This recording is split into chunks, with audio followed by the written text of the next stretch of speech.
I have been fascinated by African pottery for 4 decades. I first went to West Africa as a young Peace Corps volunteer assigned to the National Arts Center in Ouagadougou to organize their pottery section. I immediately discovered that the potters in Burkina Faso were already extremely skilled, and so I devoted my effort to learning how they make pottery and inviting them to come to the Arts Center to work and demonstrate their skills for visiting tourists. As an art historian, I also discovered that across the continent, African potters create an enormous range of shapes and sizes, textures and patterns, and sorts of colors of pottery. They quickly fashion closed containers for storing water or grain, more open containers for cooking, small containers for holding palm wine or millet beer, large containers that never are moved, that are used to store the family's harvest. Some of these jars are heavily decorated with modeled shapes and patterns, and then used as shrine pots for religious celebrations. Others become darkened with decades of soot as they sit on the open hearths in women's kitchens. African potters understand as fully as Western potters do the almost magical plastic quality of clay, and that can be prodded, pushed, squeezed, molded, twisted, and pulled into unlimited shapes.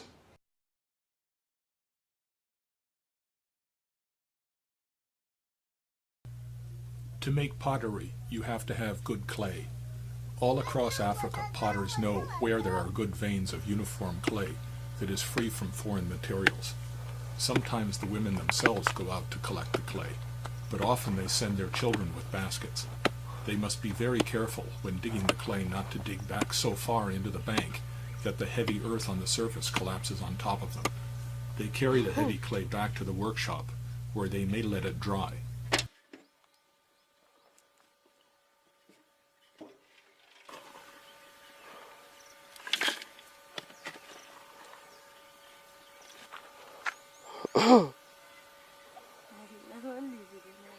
Hey, took it.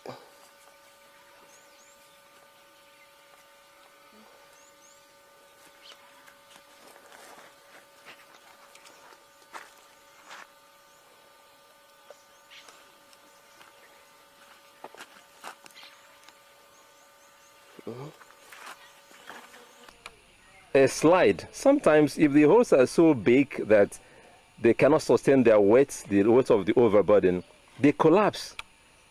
And sometimes the potters put their lives at risk.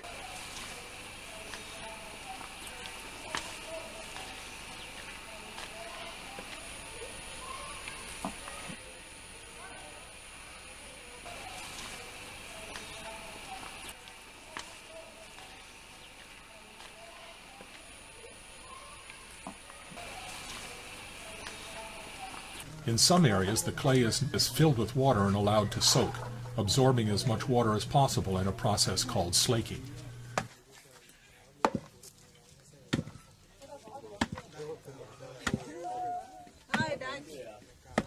They break the clay up into small chunks and place it in a mortar, and then pound it with a pestle to turn it into powder. They then sift the clay powder with the same sort of sieve that is used for preparing food.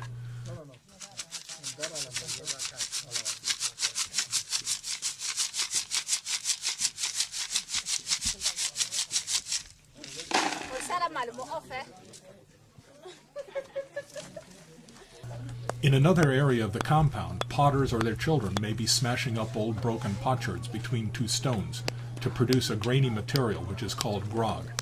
This is clay that has already been fired once, and so when it is fired again it will not shrink. The grog is added to the powdered clay, and both are then kneaded together with water to produce the clay body that can be used for making pottery. Here you see one of the daughters of the family whose job it is to knead the clay by foot. She systematically circles, kneading the clay, and then adds new fresh powder and kneads again.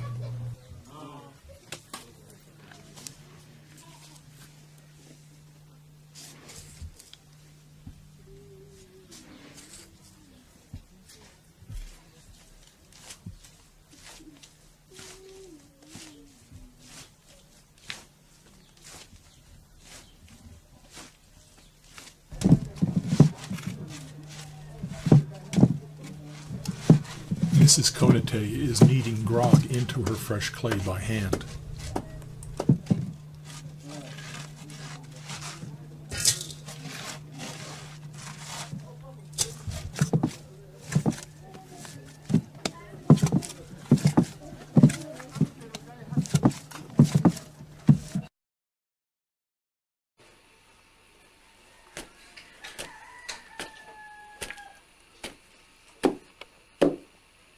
Among the Igbo peoples of southern Nigeria, the clay may be placed in a shallow trough and kneaded into a uniform mass using a pestle.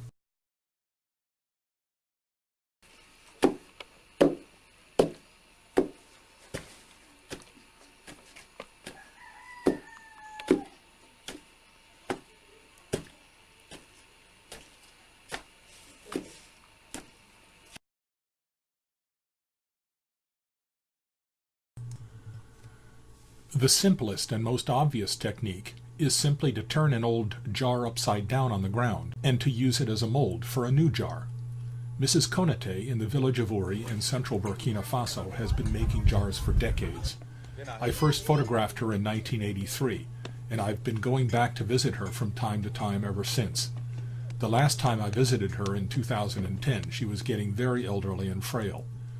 She begins by forming a flat pancake of fresh clay, and then she slaps it down over the mold jar. She uses a beater in her right hand to spread the fresh clay out over the mold jar, thinning it and spreading it.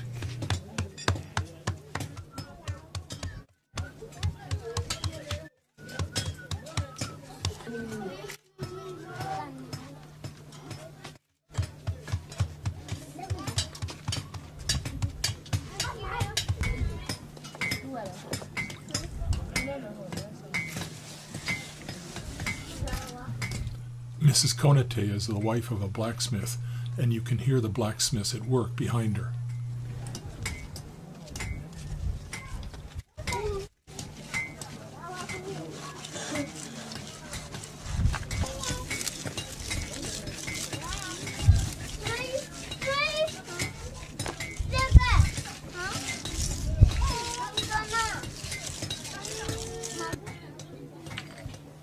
She uses a coil of fresh clay to form a ridge around the base and then shapes that with her fingers into a flat bottom that will support the pot when it is placed on the ground.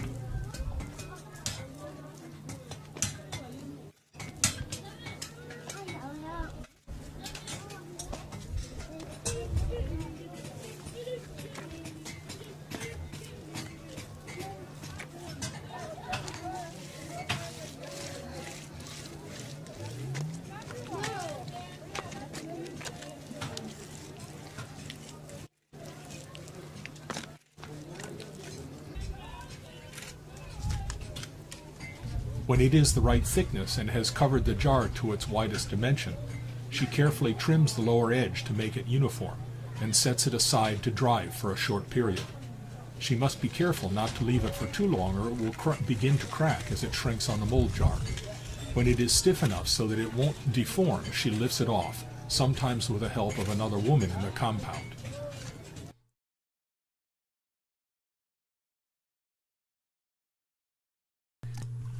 The concave mold technique is the first technique that I discovered when I first went to Africa as a Peace Corps volunteer.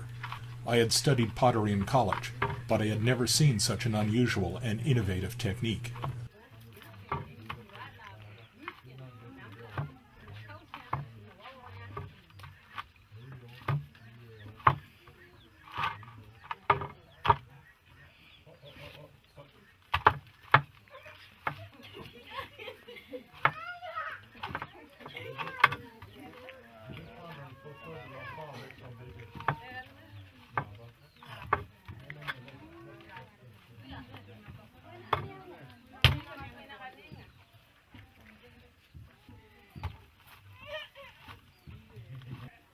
The potter has a shallow depression, or sometimes more than one, in the floor of her workshop, or even in the space she uses as a kitchen, so that she can go from work to cooking after washing her hands. The depression is only about 1/8 of a sphere deep, yet she is able to use it to form a fully spherical jar. She kneads fresh clay into a thick round mass and places it in the mold. She then uses a mallet in her right hand to pound the fresh clay into the mold thinning it and spreading it.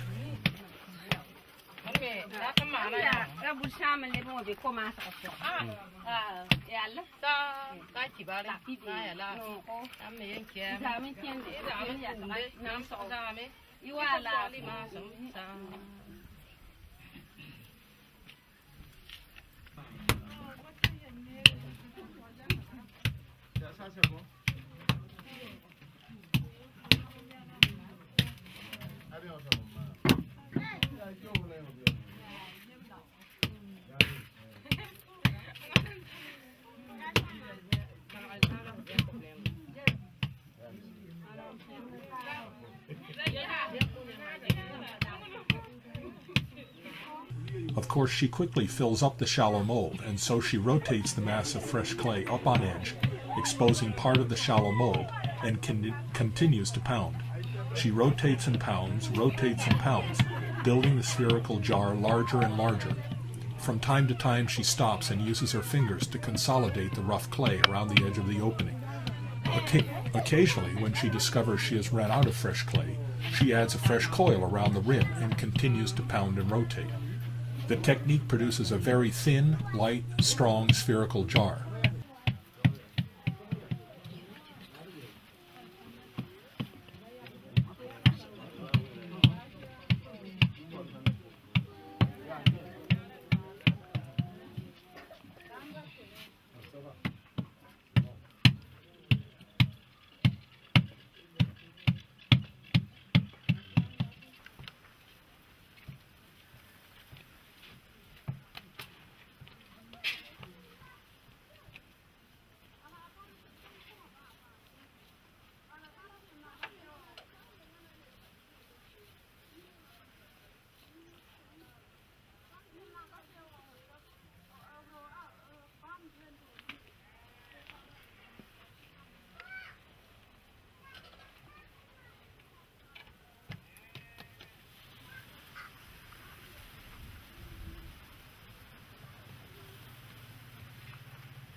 She sets it upright in the mold and uses a coil of fresh clay around the opening to form the rim.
At this point, the jar is almost complete, and she is adding the coils to form the rim.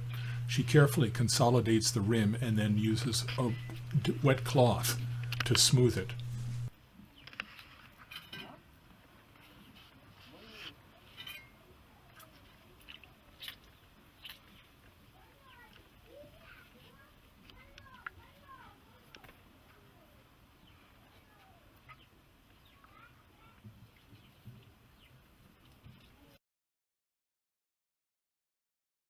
Like all American and European potters, I picked up African jars and tapped them with my fingers to see if they were fired to the right temperature.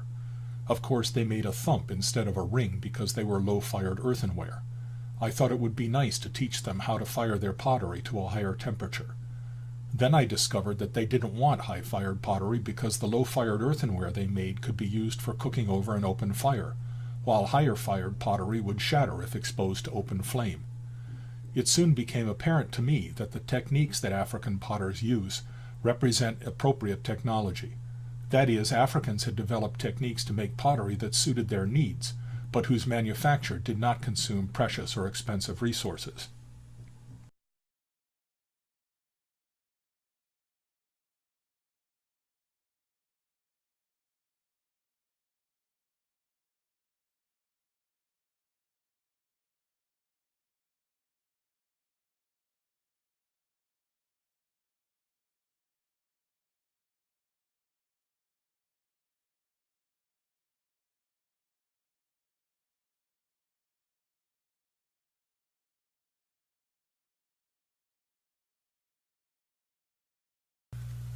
The variations on African pottery shapes, colors, and decoration are almost infinite. In this example from the Nyakusa people in Tanzania, we see large hemispheres of bright red against a cream-colored slip. The sharp joint around the middle portion of the pot makes it appear as if it had been formed in two separate pieces. This pot from the Zande people in northern Congo certainly looks a little bit phallic, and it has wonderful ridges of plastic modeling. This beautiful jar from the Baule people has a rough texture around the lower portion and bands of lizards and snakes below the rim. The Zulu are famous for their elegant black beer jars, which may have incised or impressed patterns or large raised dots, which the Zulu call amasumpa, or warts. The Tutsi people make very elegant, delicate pots which must be used for holding palm wine. I love the contrast in color between the darker neck and the lighter body of the jar. This jar from the Nyanja people in Malawi is similar to the Tutsi jar, except it has a broader neck on a low round body. The Bamileke people in Cameroon are famous for their large round jars. This beautiful example has two strings of stylized human figures around the shoulder of the jar. The elegant flaring rim has been modeled by hand, not turned on a potter's wheel. The Mambila live along the Benue River in Nigeria and produce large, powerful jars like this one with 3 handles. Large bumps that look like Zulu warts are modeled into a human figure. The upper portion of this nupe jar is decorated with very stylized human figures that have been scraped into the surface with a narrow comb. This nupe jar with one chamber above the other was probably used as a filter. This small jar from Nigeria has been covered with human and animal shapes. It was almost certainly a shrine pot. Lobi women in Burkina Faso make beautiful large round jars which they stack one above the other in their kitchens to hold supplies, food, and even valuables. Here, as in many of the jars, the dark color is the result of reduction firing, with extra fuel introduced to turn the red iron oxide to black iron oxide. This broad jar from Malawi is decorated with patterns of parallel incised lines. The surface of this Igbo jar has been roughened by using a roulette that is rolled over the surface in the palm of the potter's hand. This jar has been decorated in the same way, but the potter has brilliantly left a few areas unroughened. A beautiful large Idoma jar from just north of the Benue River. Another from the same people with irregular bands of decoration. I personally much prefer this evidence that the jar was actually made by a human hand rather than being decorated with some sort of a mechanical device, as so often happens in the Western world. You see the same use of irregular patterns on this jar from southern Burkina Faso. An amazing jar from the Mama people, with 3 enormous lobes. I would be fascinated to know what such an object was used for. An Igbo jar with fine lines of raised decoration.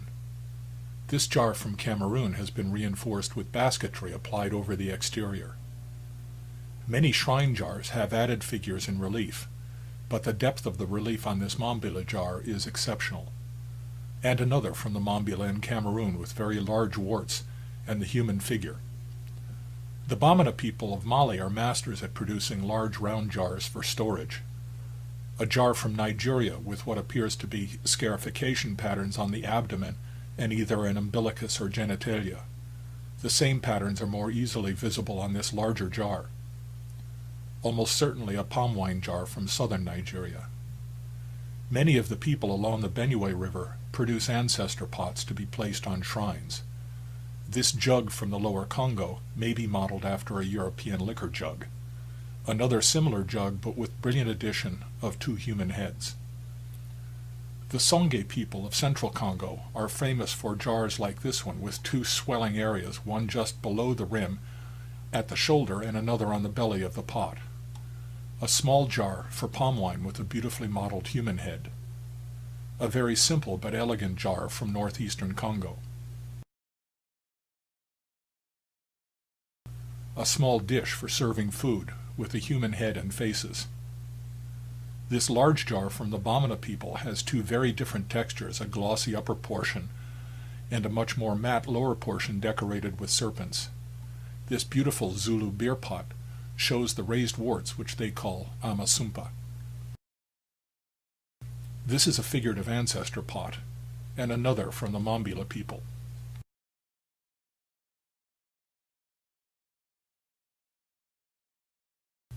I think this is the first jar from the Makonde people that I've ever seen, and I'm very impressed by the quality of the decoration. East African potters seem to be much more focused on perfect symmetry than potters in West Africa, even without the use of a potter's wheel. Sometimes the black color is caused by years of accumulation of soot, but more often from conscious blackening in a reduction firing. The rough warts on this beer pot must have made it much easier to handle it when it was wet. A nupe container with 2 breasts and an umbilicus. People all along the Niger River in Mali and Niger produce large, very colorful jars. This one has a lovely dark fire cloud caused by reduction during the firing. This Eve shrine pot from Togo is decorated with all sorts of signs and symbols from the coastal religion called Vodou.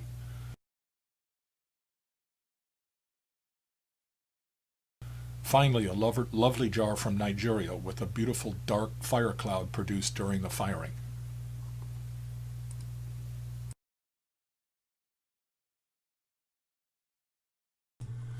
One of the most common and ubiquitous techniques in West Africa is the coiling technique. Some people in Africa use the coiling technique exclusively, while other potters use it to add new material to pottery they have started to form using other techniques. First, Mrs. Konate in the village of Uri scrapes the edge of the jar with a sharp tool to remove dry materials so that the fresh clay will adhere better to it. She then forms a large, thick sausage of clay, and holding it in her right hand, inside the pot, applies it against the heel of her left hand, which is outside the pot. As she applies the clay, she gives the sausage a twist with her wrist, which consolidates the fresh clay into the rising walls of the jar below. Igbo potters who make small jars in Nigeria use smaller, lighter sausages of clay, while Bois potters in the village of Uri use very large, thick sausages of clay consuming several sausages as they make a complete revolution around the jar.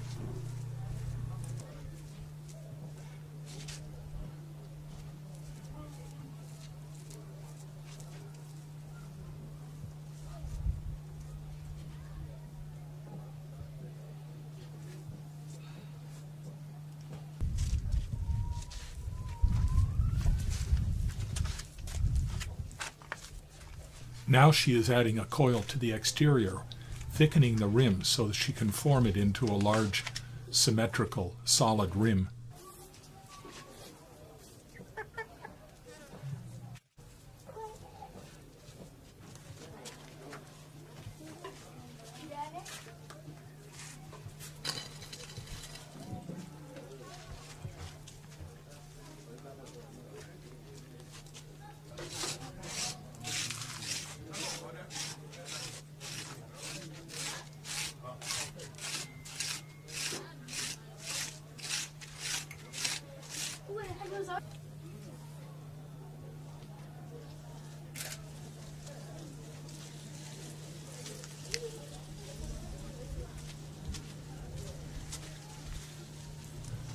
The jar is way too large to rotate it, and so instead she walks around the jar herself.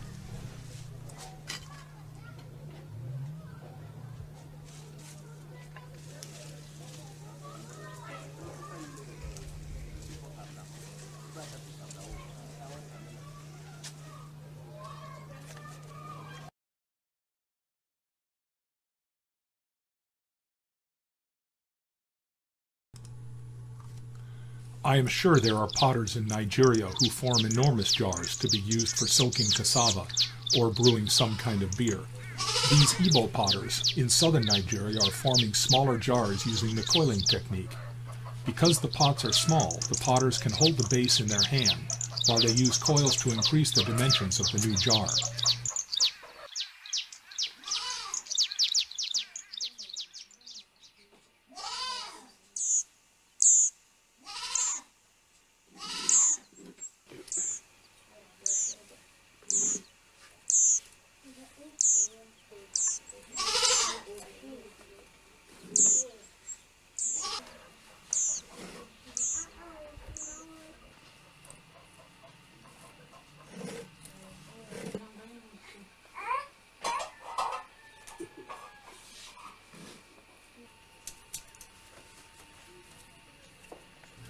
Here she scrapes clay from the base up to form the walls of the new jar.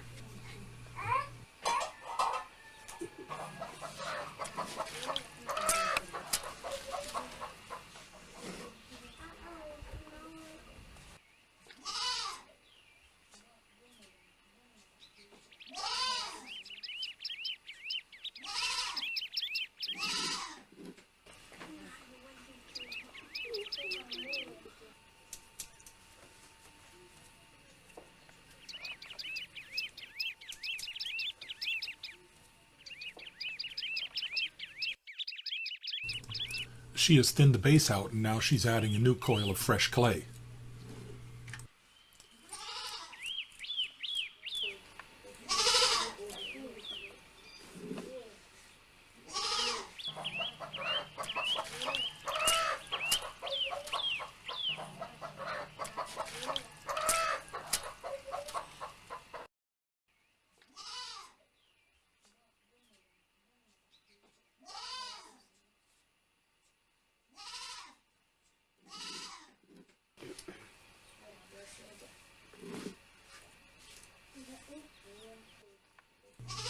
Now she has formed almost half of a sphere.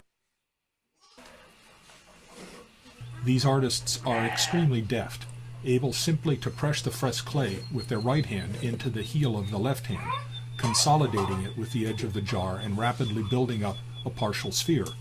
Once the basic shape of the jar has been completed, the potter uses coils to add more material, building the walls of the jar up higher and higher, and scraping them with a shell to spread and thin them.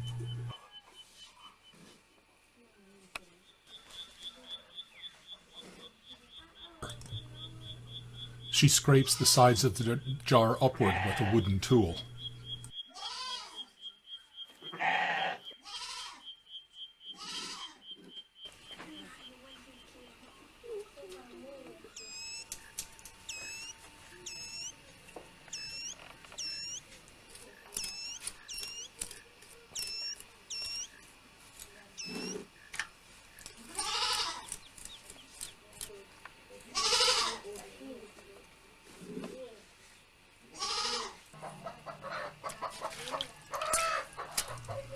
She's working on the inside of the jar with the knuckles of her right hand, and so she supports the walls of the jar on the outside with her left hand.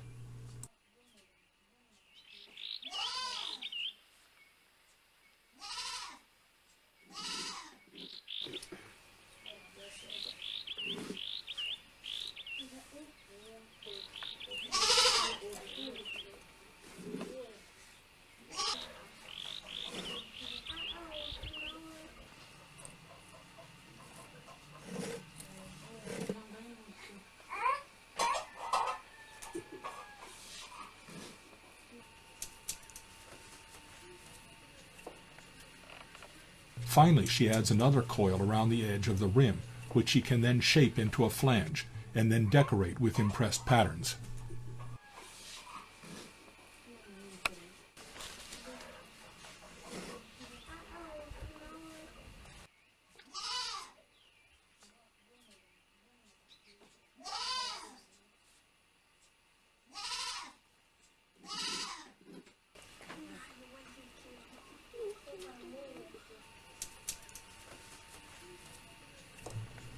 She smooths the interior of the jar with a shell.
She smooths the rim out with a wet cloth to make it nice and smooth and uniform.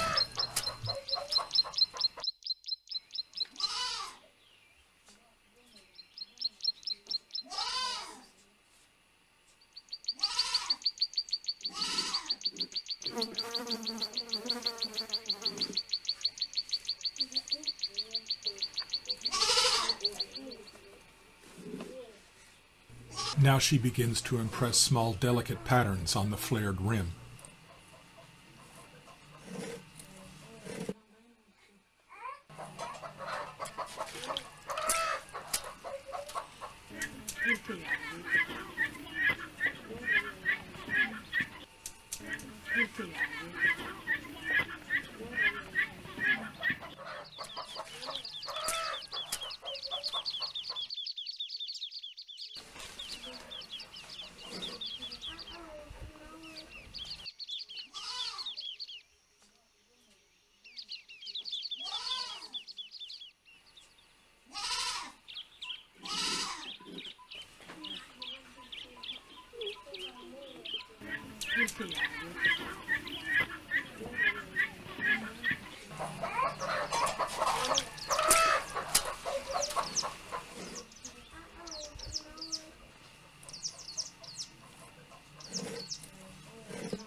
Here she is using a twisted piece of string as a roulette to roll across the surface of the pot to give it a rough texture, which makes it easier to handle.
This is a jar for smoking fish.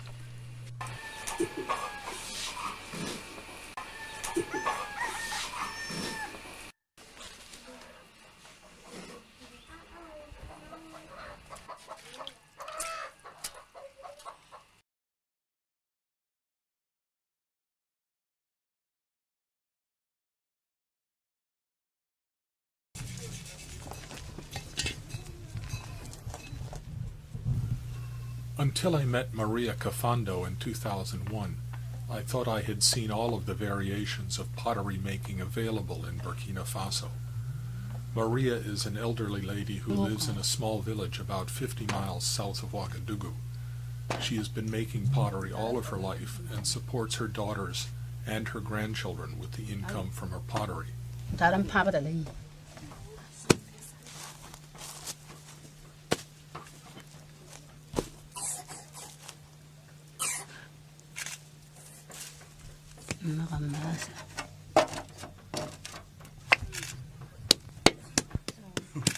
She begins, of course, by kneading the clay and then uses the convex mold technique to form a half of a sphere.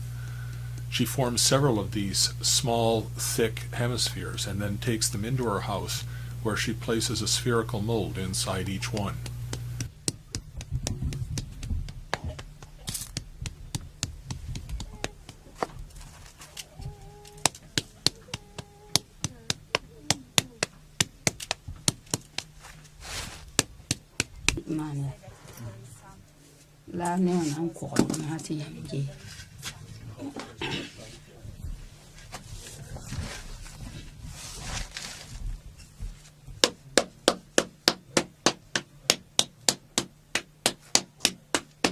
She uses a mallet in her right hand to thin the clay out and spread it over the mold, but she does not stop when she reaches the widest part of the mold.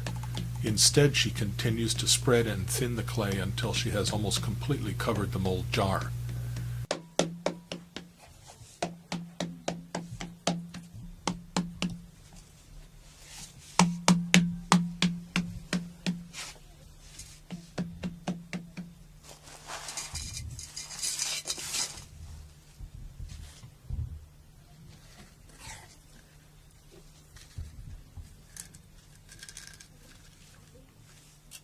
At this point, her technique becomes truly interesting, because she performs 4 small episiotomies around the edge of the new jar and removes the mold from the interior. She folds the edges of the incisions on top of each other and then inserts a smaller mold inside the new jar and begins to tap again, repairing the tears.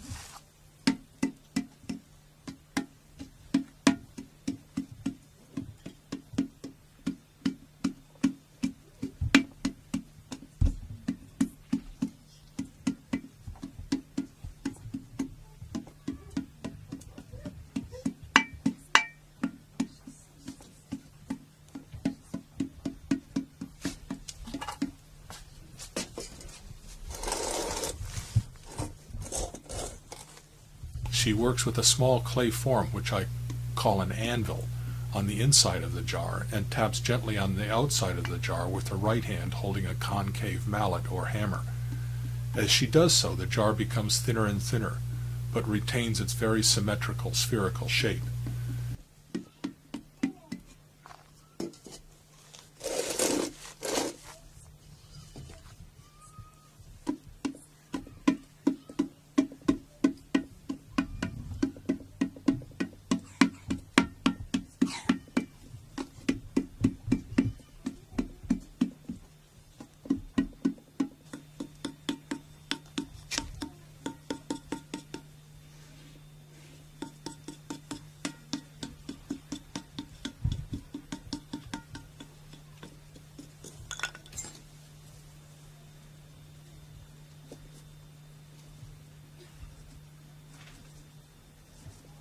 She carefully trims around the rim of the jar to even it out.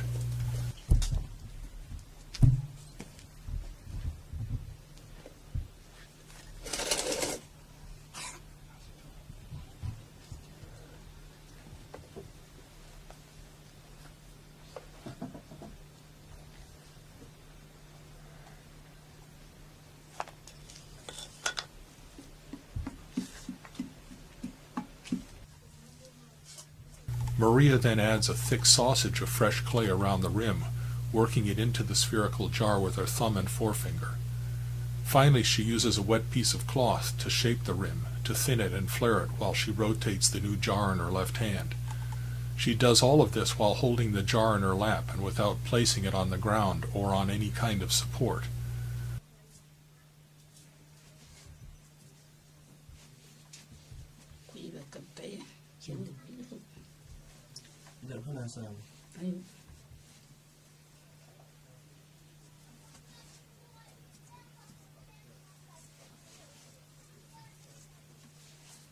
Amin to matat ayaw so kawe.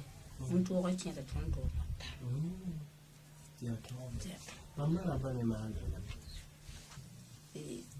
Bon, fai on ton changa ba shi kan ti jamsa.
Na le pulia maka ya henti kuma tara ya.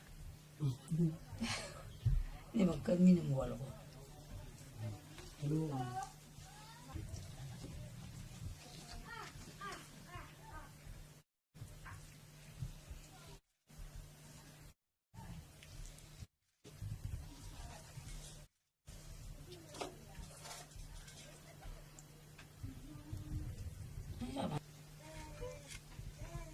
The next day, when the jar has dried sufficiently, she takes it out into a courtyard and fills in any low spots or blemishes with fresh clay and rubs the entire jar smooth with a necklace of strung baobab seeds.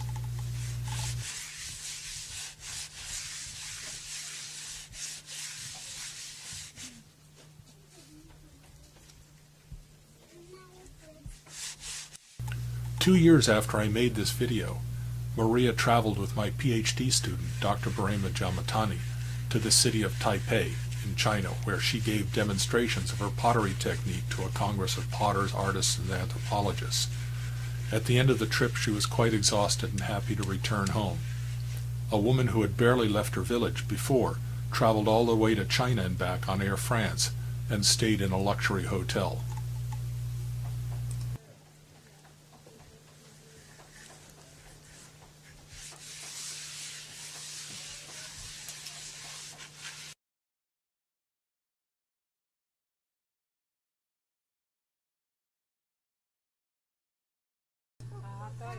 I met the artist Awa Diabate in the village of Pelignan in southwest Burkina Faso in 2001.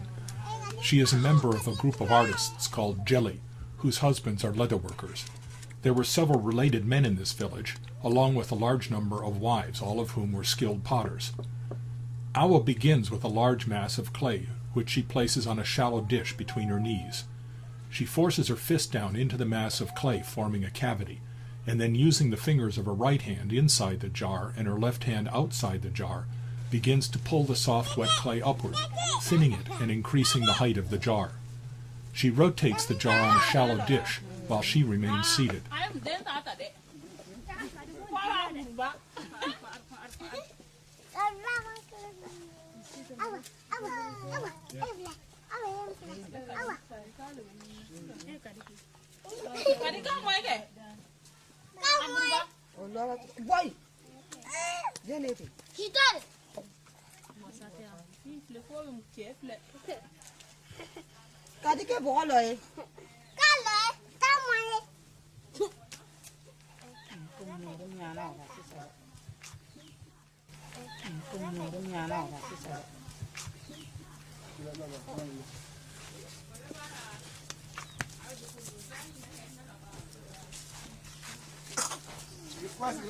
When she has increased the height as much as she can with the material with which she started, she adds more clay by using a fresh coil. She adds a coil to the rim and rotates it to smooth it and make it uniform.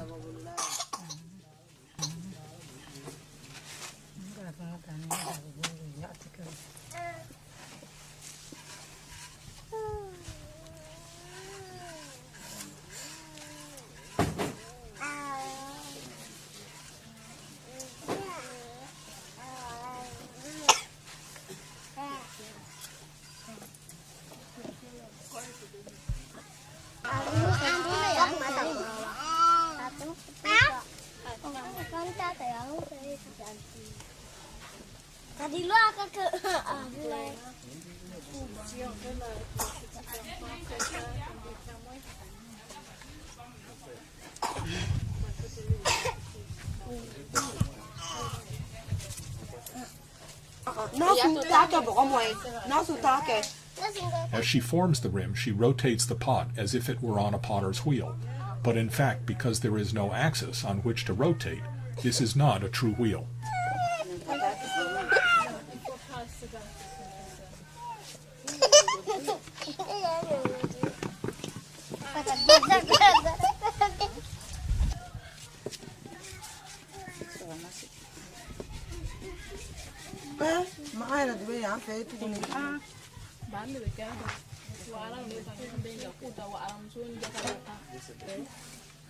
She turns the jar upside down, and using a sharp ring of raffia midrib, she scrapes away excess clay, thinning the clay body.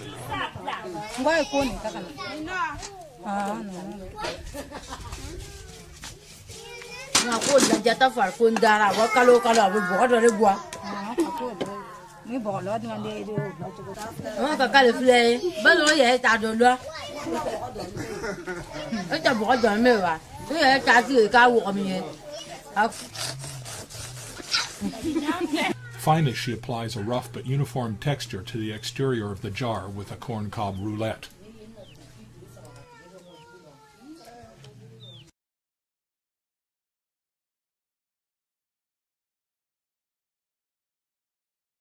Ashanti potters use the very same technique as the potters in western Burkina Faso, with the major exception that they form the top half of the pot completely before they turn it upside down and finish the pot from the bottom upwards.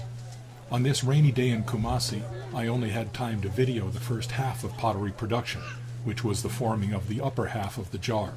Had I been able to stay, and had it not been raining, I would have filmed her completing the pot upside down.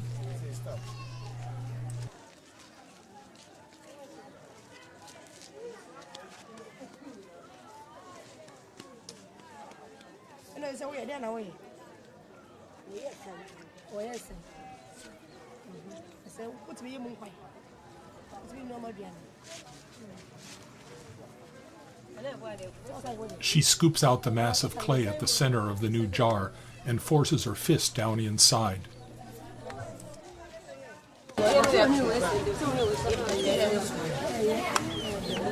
Now she pulls the clay from the inside of the jar with her right hand upward to form the upper walls of the jar.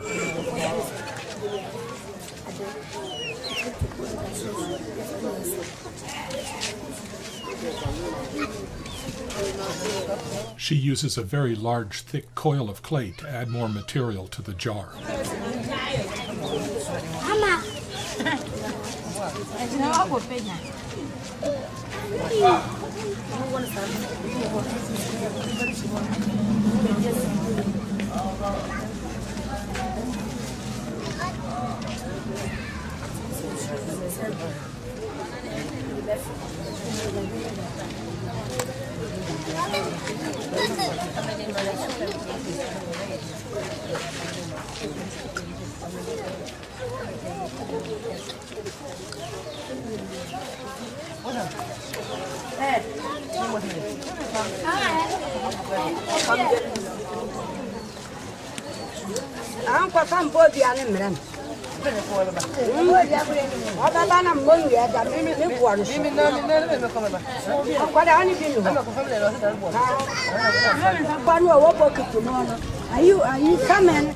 You can hear the rain on the plastic that covers my camera.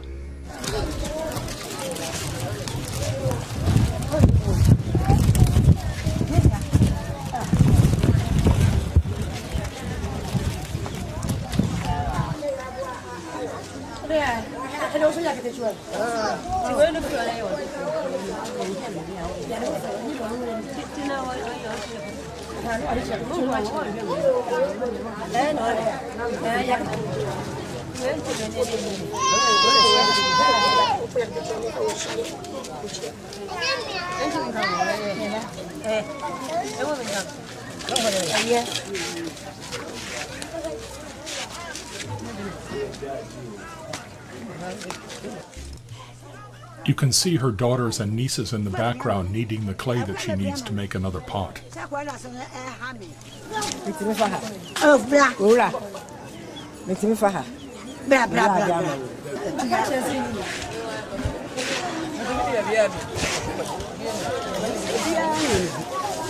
She uses a dried corn cob to smooth the exterior of the jar into a uniform surface.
African potters fire in the open.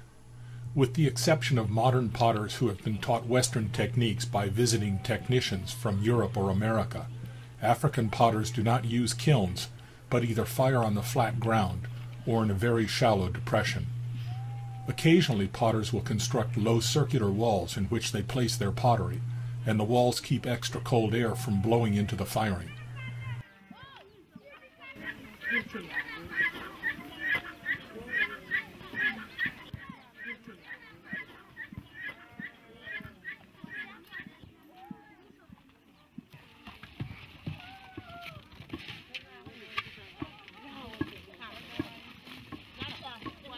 Potters use whatever fuel is available. They may use dry donkey manure, dry grass from the fields beyond their homes, dry bark that they collected while they were cutting firewood, or especially in the forest areas to the south, the dried midribs of raffia palms. They never use expensive fuels such as gas or electricity. All of the women in the community work together to pile up the new pottery in the kiln for a firing.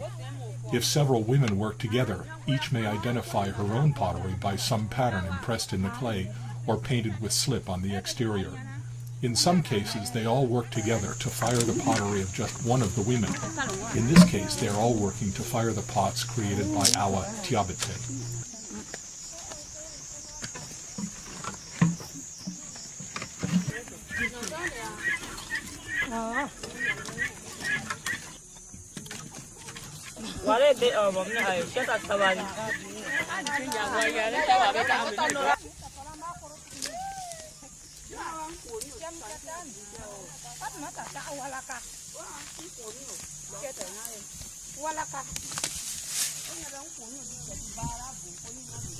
Our Diabete is wearing a green and white checked skirt.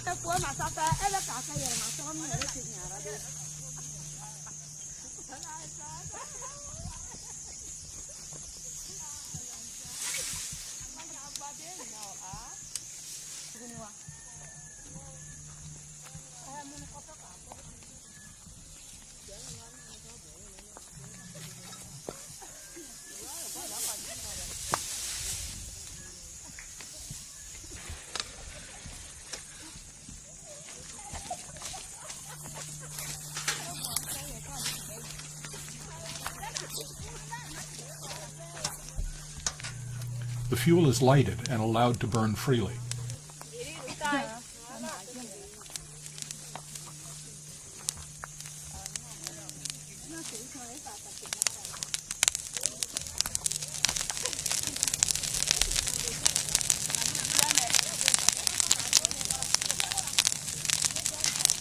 In Pellingham, you see some of the women throwing pails of water on the firing to try to slow down the burning so that it doesn't get too hot too rapidly.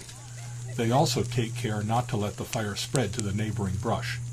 In a short time, the fuel has been reduced to a very thick blanket of red-hot ash.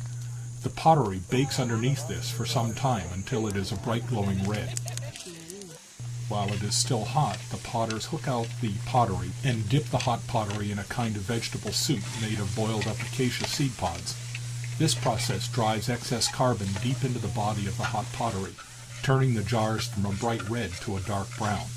This is very similar to techniques used in Japan and America, which are called raku. The process makes the pottery more suitable for cooking over an open fire and makes jars more waterproof. The process turns the red ferric iron, Fe3, into black ferrous iron, Fe2.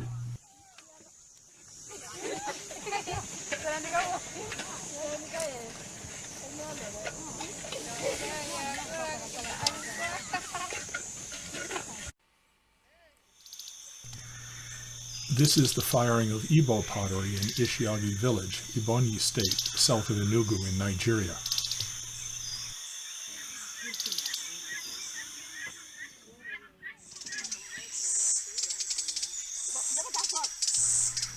The firing has been completed and the potters are removing the red-hot pottery.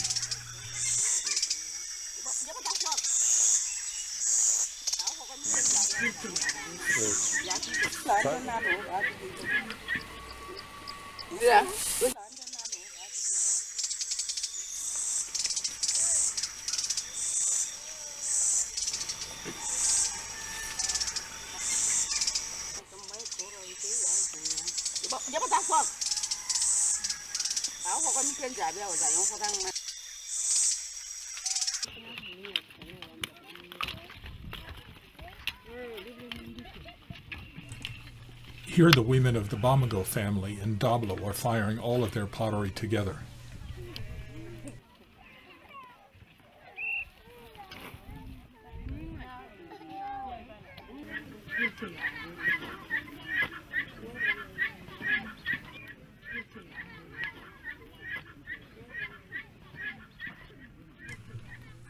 Mrs. Bamago poses with her pots.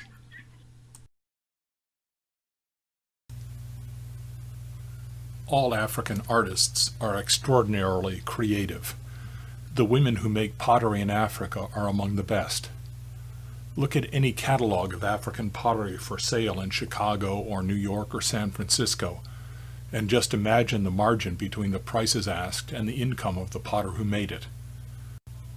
Scholars say that Africans don't have a word for art. I say Westerners don't have a word for art. What is art? Westerners say art is something that's never used. Art for art's sake.